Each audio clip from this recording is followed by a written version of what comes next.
নির্বাচনকালীন তত্ত্বাবধায়ক সরকার ব্যবস্থা ফেরাতে আপিলের শুনানি শেষ হয়েছে। এ বিষয়ে আগামী ২০ নভেম্বর রায় ঘোষণা করবে আপিল বিভাগ। মঙ্গলবার প্রধান বিচারপতি ডক্টর সৈয়দ রিফাত আহমেদের নেতৃত্বে ৭ বিচারপতির পূর্ণাঙ্গ আপিল বেঞ্চ রায়ের জন্য এই তারিখ ধার্য করেন।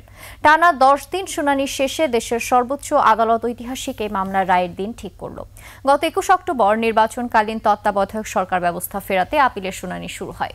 গত ২৭ আগস্ট তত্ত্বাবধায়ক সরকার ব্যবস্থা বাতিলের রায় পুনর্বিবেচনা চেয়ে করা আবেদনের শুনানি শেষে আপিলের অনুমতি দেওয়া হয়।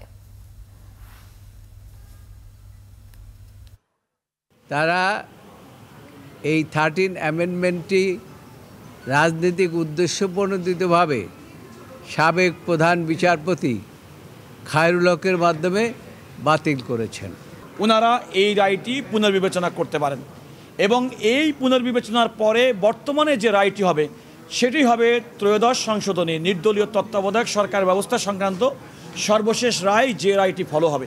তত্ত্বাবধায়ক সরকার ব্যবস্থা প্রসপেক্টিভ হবে এবং প্রসপেক্টিভ হলে সেটা আগামী নির্বাচনের থেকে কার্যকর হতে পারে, এটাই আমাদের আন্ডারস্ট্যান্ডিং। এখন আদালত সাবমিশনগুলো কিভাবে নিয়ে ওনারা কিভাবে দেবেন এটা ওনাদের ব্যাপার।